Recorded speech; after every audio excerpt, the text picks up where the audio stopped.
Tenses में जो सबसे इम्पोर्टेंट एक टेंस नज़र आता है ना, कि जो सबसे ज़्यादा इस्तेमाल होता है और फिर भी अक्सर लोग जो सबसे ज़्यादा गलतियां करते हैं वो प्रेजेंट सिंपल टेंस में करते हैं। ये अगर देखा जाए तो जिस तरह पूरी इंग्लिश की एबीसी होती है ना, तो ये उसका ए है, जस्ट बेसिक का पहला वर्ड है कि पहला टेंस प्रेजेंट सिंपल, इधर एक्टिव और पैसिव।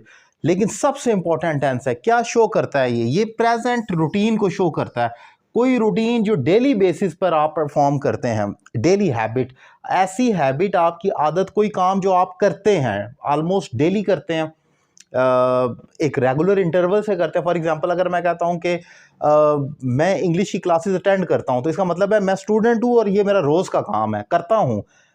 तो कोई ऐसा काम जो डेली बेसिस पर, अगर मैं कहूँ सिर्फ इतना भी कहता हूँ कि मैं टीवी देखता हूँ, तो ये शो करेगा ये तो मेरी आदत हो गई है, मैं रोज उठता हूँ, रोज स्विच ऑन करता हूँ, रोज देखता रहता हूँ और फिर बंद कर देता हूँ। सो प्रेजेंट हैबिट जब आपने डेली रूटीन की डिस्कस करनी होती है जो हाल में है, वहां पर आपने प्रेजेंट सिंपल का इस्तेमाल करना होता है। सेकेंडली, यूनिवर्सल ट्रूथ भी इसमें कोई ना कोई होता है, वो हम इस्तेमाल करते हैं। जैसे पानी को उबाला जाता है तो वो बुखारात बन जाते हैं, मुसलमानों को दफनाया जाता है, ठीक है। तो ये वो चीज़ें हैं, सूरज मशरिक से निकलता है। तो ये जो चीज़ें हैं ये हम यूनिवर्सली यूज़ करते हैं और ये फैक्ट होती है, सबके लिए यूनिवर्सल है। तो ये प्रेजेंट, क्योंकि जो यूनिवर्सल ट्रूथ होता है वो हमेशा, जिसे आलमगीर सच्चाई कहा जाता है, वो हमेशा हर ज़माने के लिए होता है। तो इसलिए ऑब्वियसली वो हर ज़माने में प्रेजेंट ही रहेगा, वो पास्ट नहीं हो सकता।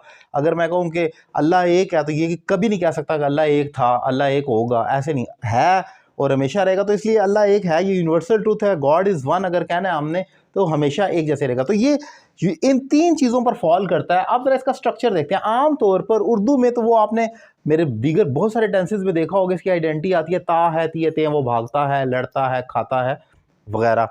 अब जैसे अगर ये पहला इसका पॉजिटिव, अगर मैं इसका फिक्रा बनाता हूं तो मैं कहता हूं ही प्लेज हॉकी, वो हॉकी खेलता है। जो सिंगुलर होगा उसके साथ हमने एस लगा देना, और ही आपका सिंगुलर है, ही, शी, इट, या इंडिविजुअल नेम जो है अली, हसन वगैरह, उनके साथ एस लग जाएगा।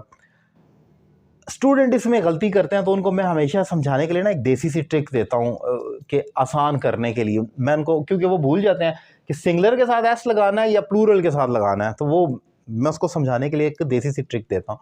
मैं कहता हूँ कि देखें, अगर आप सिंगुलर हैं यानी कि अकेले हैं और आप घर पर हैं, तो आपको डर लगेगा। तो आप क्या चाहेंगे? ऑब्वियसली आप चाहेंगे कि आपके साथ प्लूरल लोग हों ताकि आपको डर ना लगे।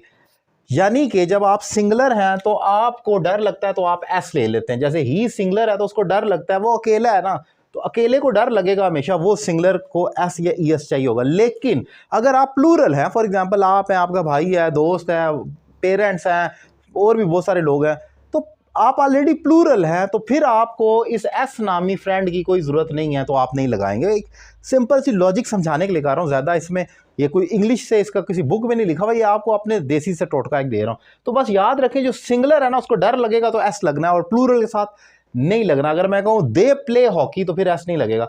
जब इसका इंटरोगेटिव करेंगे तो उसमें हेल्पिंग वर्ब डू और डज आएगा, जो कि स्टार्ट में आएगा। डज ही प्ले हॉकी, क्या वो हॉकी खेलता है? और negative, he does not play hockey, वो हॉकी नहीं खेलता है।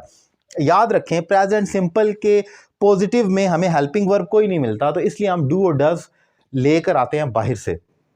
दीगर जो टेंसेस होते हैं उनके पॉजिटिव में हेल्पिंग वर्ब मौजूद होता है। For example, he is going, interrogative करना है, इज ही गोइंग, और negative, he is not going. They have gone, have आ गया, have they gone, they have not gone.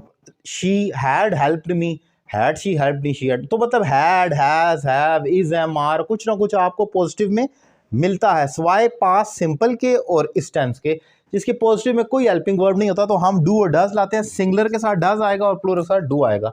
जब आपने इसका पैसिव करना होता है, अब आ जाते हैं, एक तो हो गया ना कि वो हॉकी खेलता है, लेकिन अगर मैं कहूँ हॉकी खेला जाता है, उसको हटा दूं तो ये पैसिव हो जाएगा। पैसिव में वर्ब की थर्ड फॉर्म आएगी इज एम आर के साथ। हॉकी इज प्लेड, हॉकी खेला जाता है, खेलने वाले को मैंने रिमूव कर दिया। और इंटरोगेटिव करना है, simple is that, you have to bring helping verb into the start of the sentence. So is hockey played, क्या हॉकी खेला जाता है।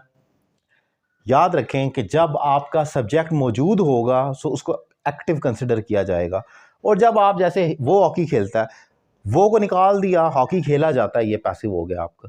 सो ये याद रखें कि प्रेजेंट सिंपल सबसे इंपॉर्टेंट टेंस है। लेकिन मैंने देखा है कि बड़े बड़े लोग जिनकी बड़ी अच्छी स्पीकिंग स्किल्स होती हैं, वो बोलते वक्त ये डू और डज की गलती करते हैं। ही डोंट नो, कुछ कह देगा शी डोंट नो। तो ये जो इस किस्म की बोलते वक्त आप कॉमनली मिस्टेक करते हैं ना, ये आपका एकदम कैलिबर ज़ीरो कर देता है।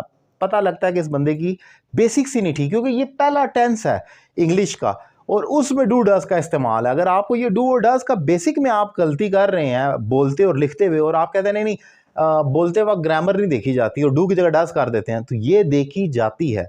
इतना बड़ा मार्जिन नहीं होता गलती करने का। अगर आप ऐसा कर रहे हैं तो आप ब्लंडर कर रहे हैं। So obviously you have to basically reduce these type of mistakes in order to get confidence while speaking in front of any group or obviously in front of any individual। तो ये तो नहीं की जा सकती इस किस्म की गलती। इंपॉर्टेंट लेक्चर है, मैंने बड़ा कोशिश की है कि आसान करूं, प्रिसाइज करूं और स्लो बोलूं ताकि आपको समझ आया हो। उम्मीद करता हूं लेक्चर आपको पसंद आया होगा। अपनी राय का इजहार करें और अगर आप मुझसे ऑनलाइन इंग्लिश लैंग्वेज कोर्स करना चाह रहे हैं तो नंबर आपकी स्क्रीन पर मौजूद है। एक रीजनेबल फी पे कर आप मुझे ज्वाइन कर सकते हैं। किसी अकेडमी जाने की ज़रूरत नहीं, आप घर बैठे मुझे ज्वाइन कर सकते हो। रीजनेबल फ़ी पे कर अपनी इंग्लिश में एक ज़बरदस्त इंप्रूवमेंट ला सकते हैं। Thank you very much.